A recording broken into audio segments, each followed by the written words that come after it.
إن الحمد لله نحمده ونستعينه ونستغفره ونتوب إليه، ونعوذ بالله من شرور أنفسنا وسيئات أعمالنا.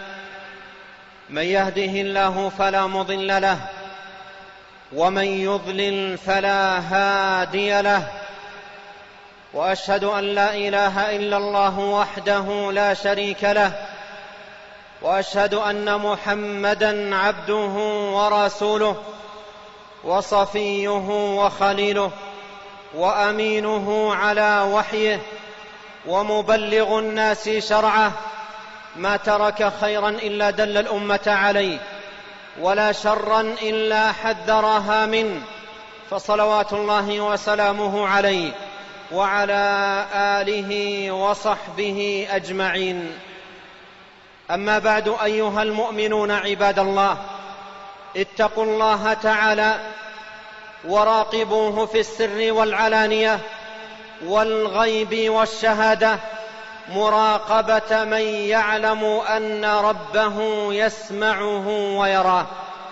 عباد الله، معاشر المؤمنين، كلمة مباركة عظيمة رفيع شأنها، جليل قدرها، كثير ثوابها وأجرها. ورد في السنة أحاديث عديدة في بيان فضلها وعظيم مكانتها والأمر بالإكثار منها، ألا وهي عباد الله كلمة لا حول ولا قوة إلا بالله. ولقد تنوعت الدلائل في السنة، وكثرت الأحاديث عن رسول الله صلى الله عليه وسلم في الحث على الإكثار من هذه الكلمة وبيان فضائلها وخيراتها وبركاتها وكثرة عوائدها وآثارها. فقد جاء في الحديث عباد الله، بل جاء في غير حديث عن رسول الله صلى الله عليه وسلم ذكر هذه الكلمة مضمومة إلى الكلمات الأربع التي هي أحب الكلام إلى الله عز وجل. ومن ذلكم عباد الله ما ثبت في سنن الترمذي ومسند الإمام أحمد وغيرهما من حديث عبد الله بن عمرو بن العاص رضي الله عنهما عن النبي صلى الله عليه وسلم أنه قال: ما على الأرض رجل يقول لا إله إلا الله، يقول لا إله إلا الله وسبحان الله والحمد لله والله أكبر ولا حول ولا قوة إلا بالله، إلا كفرت عنه ذنوبه ولو كانت مثل زبد البحر. وجاء عباد الله ذكر هذه الكلمة في جملة الباقيات الصالحات التي هي خير ثواب وخير أمل يؤمله العبد،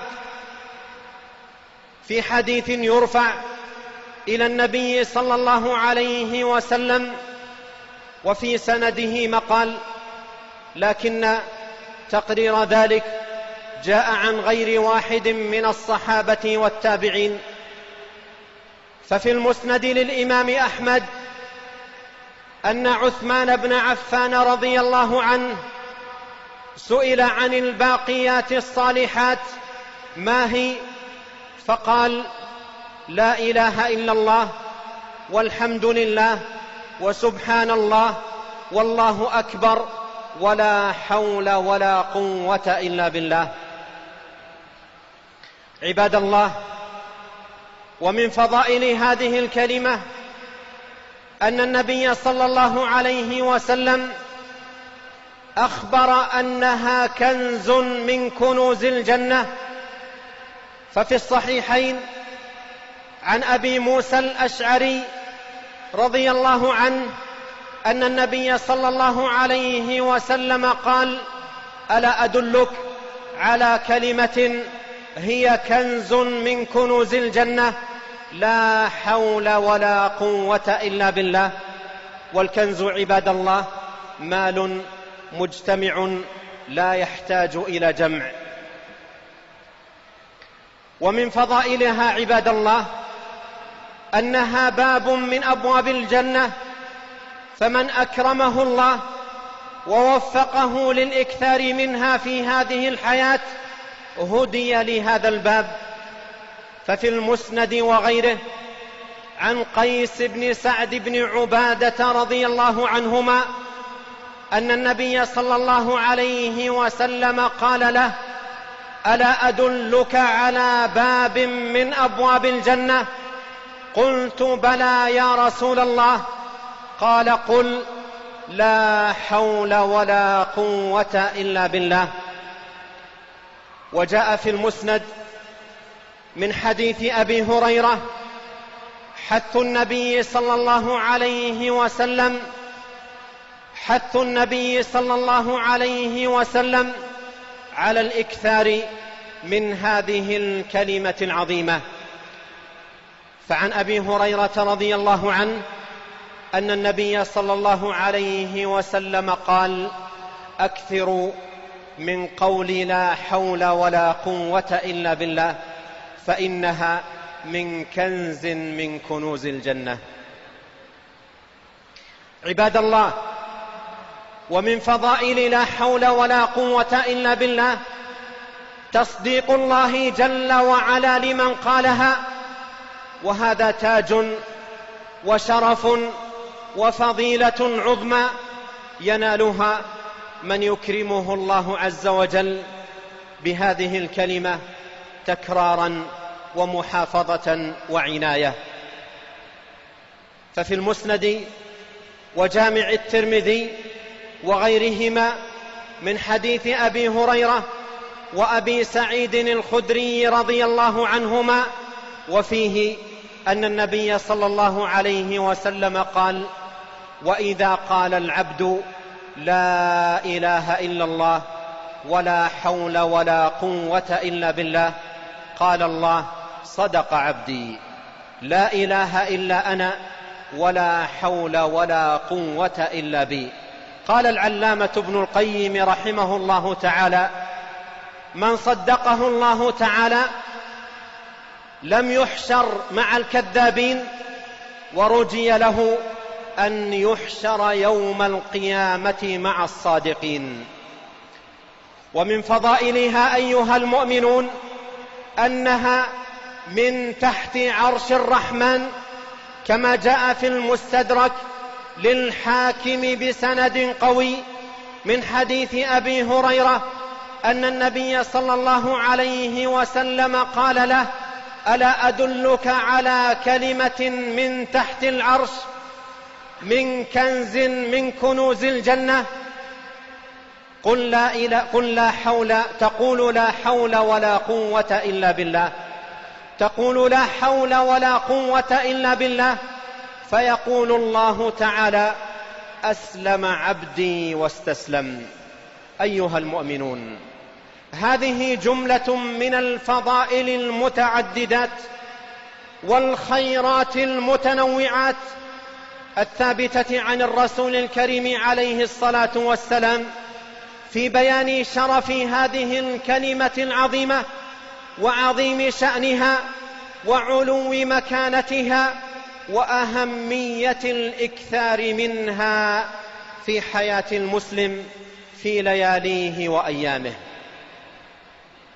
وينبغي أيها المؤمنون في هذا المقام العظيم أن ندرك أهمية معرفة الأذكار ومعرفة معاني الأدعية المأثورة لتتحقق للعبد الفائدة ولينال بذلك عظيم الأثر وجميل المآب. لأن الأذكار الشرعية والأدعية المأثورة إذا كان قولها عن غير معرفة وعلم بمعناها ومدلولها ومقصودها كانت ضعيفة الأثر. ولهذا عباد الله ينبغي على المكثر من هذه الكلمة أو غيرها أن يعي ما يقول وأن يعرف المعنى والمقصود. وفي قول الله تعالى في حديث أبي هريرة المتقدم: أسلم عبدي واستسلم، ما يبين لنا معنى هذه الكلمة العظيمة. فهي أيها المؤمنون كلمة إسلام واستسلام وتفويض وتوكل على الملك العلام.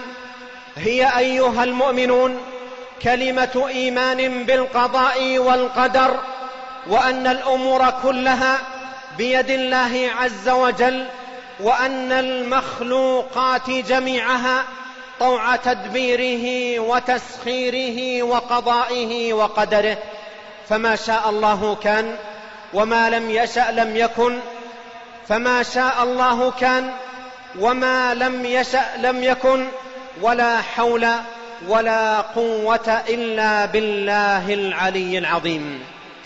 فلا حول ولا قوة إلا بالله هي أيها المؤمنون كلمة التجاء واستعانة وتوكل على الله، وإقرار من العبد بضعفه وفقره واحتياجه إلى الله في كل نفس ولحظة وطرفة عين، وأنه لا غنى له عن ربه في أي شأن من شؤونه أو أمر من أموره. فلا حول ولا قوة إلا بالله، أي لا تحول من كفر إلى إيمان، ومن عصيان إلى طاعة، ومن فقر إلى غنى، ومن ضعف إلى قوة، ومن نقصان إلى زيادة وتمام، إلا بالله عز وجل. ولا قوة عند العبد على القيام بأي شأن من شؤونه أو أمر من أموره أو تحقيق هدف من أهدافه إلا بالله عز وجل. إن هذه تذكرة، فمن شاء اتخذ إلى ربه سبيلا، وما تشاءون إلا أن يشاء الله، إن الله كان عليما حكيما، يدخل من يشاء في رحمته، والظالمين أعد لهم عذابا أليما. فالأمور أيها المؤمنون كلها بيد الله عز وجل، ما يفتح الله للناس من رحمة فلا ممسك لها، وما يمسك فلا مرسل له من بعده. نعم عباد الله، لا حول ولا قوة إلا بالله.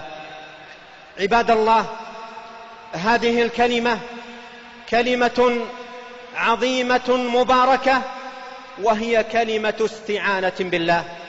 ويخطئ كثير من العوام فيستخدمونها في موضع الاسترجاع عند نزول المصاب، بينما هي كلمة استعانة والتجاء إلى الله عز وجل.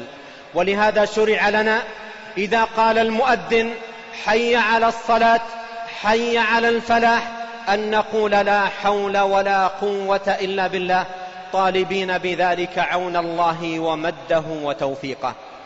وشرع لمن خرج من بيته في أي مصلحة دينية ودنيوية أن يقول بسم الله توكلت على الله لا حول ولا قوة إلا بالله، فإذا قالها قيل له هديت وكفيت ووقيت. فهي كلمة استعانة. ومن أخطاء العوام عباد الله اختزال لفظ هذه الكلمة اختزالا يخل بمعناها، فترى بعضهم إذا أراد أن يقولها قالها عجلا مختزلا للفظها، فترى بعضهم يقول لا حول الله، فلا يقول لا حول ولا قوة إلا بالله، فيفوت على نفسه خيرا عظيما وفضلا عميما. عباد الله، لنكثر من قول لا حول ولا قوة إلا بالله لننال تلك الفضائل العظيمة والموعودات الكريمة. وفقنا الله جميعا لكل خير، وأعاننا جميعا على ذكره وشكره وحسن عبادته.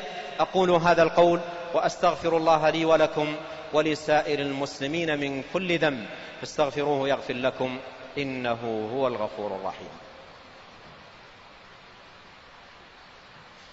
الحمد لله عظيم الإحسان واسع الفضل والجود والامتنان، وأشهد أن لا إله إلا الله وحده لا شريك له، وأشهد أن محمدًا عبده ورسوله صلى الله وسلم عليه وعلى آله وصحبه أجمعين.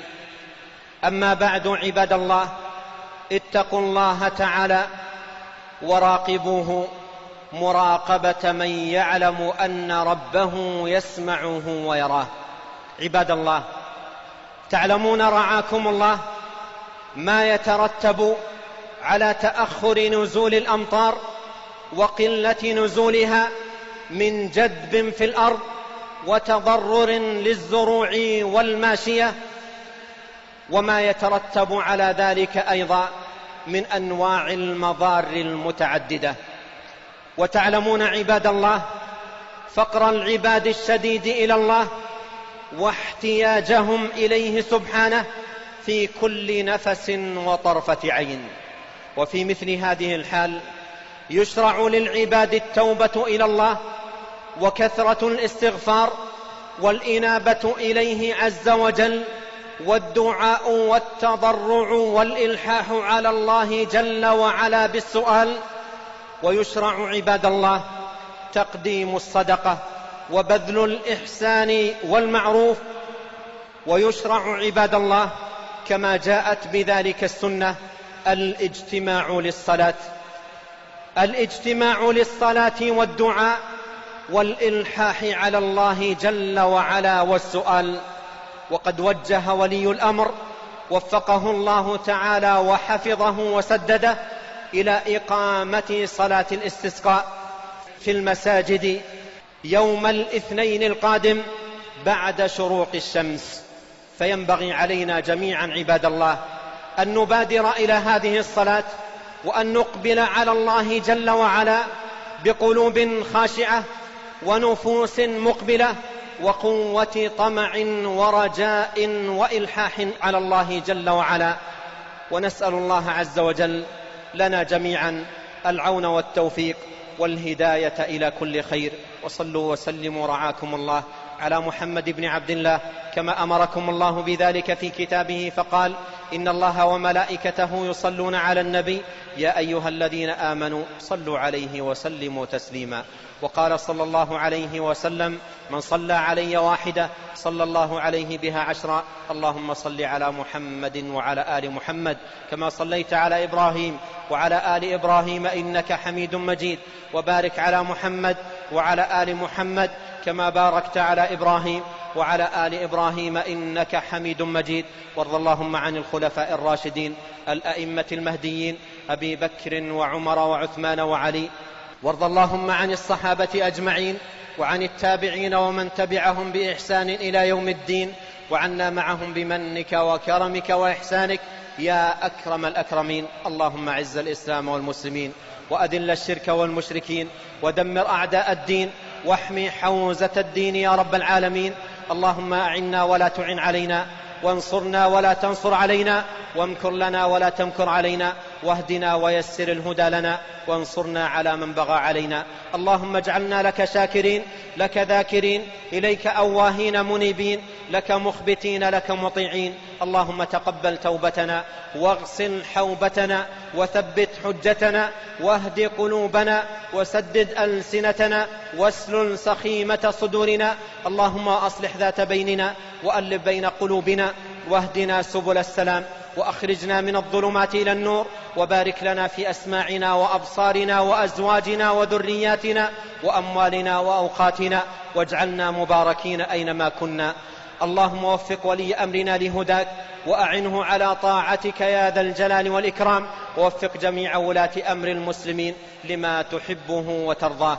اللهم إنا ظلمنا أنفسنا وإن لم تغفر لنا وترحمنا لنكونن من الخاسرين. اللهم اغفر لنا ذنبنا كله، دقه وجله، أوله وآخره، سره وعلنه. اللهم اغفر لنا ما قدمنا وما أخرنا وما أسررنا وما أعلنا وما أنت أعلم به منا. أنت المقدم وأنت المؤخر، لا إله إلا أنت. اللهم اغفر لنا ولوالدينا وللمسلمين والمسلمات والمؤمنين والمؤمنات الأحياء منهم والأموات. اللهم إنا نستغفرك إنك كنت غفارا فأرسل السماء علينا مدرارا. اللهم إنا نتوجه إليك بأنك أنت الله لا إله إلا أنت، الملك المنان المعطي الجواد المحسن الكريم. نتوسل إليك يا الله بأسمائك الحسنى وصفاتك العليا وبرحمتك التي وسعت كل شيء أن تسقينا الغيث ولا تجعلنا من القانطين. اللهم إنا خلق من خلقك وعباد من عبادك، فلا تمنع عنا بذنوبنا فضلك. اللهم لا تؤاخذنا بما فعله السفهاء منا. اللهم أغثنا، اللهم أغثنا، اللهم أغثنا. اللهم إنا نسألك غيثا مغيثا، هنيئا مريئا، سحا طبقا، نافعا غير ضار، عاجلا غير آجل. اللهم أغث قلوبنا بالإيمان وديارنا بالمطر. اللهم سقيا رحمة لا سقيا هدم ولا عذاب ولا غرق. اللهم أعطنا ولا تحرمنا، وزدنا ولا تنقصنا، وآثرنا ولا تؤثر علينا. اللهم أغثنا، اللهم أغثنا، اللهم أغثنا. وآخر دعوانا أن الحمد لله رب العالمين، وصلى الله وسلم وبارك وأنعم على عبده ورسوله نبينا محمد وآله وصحبه أجمعين.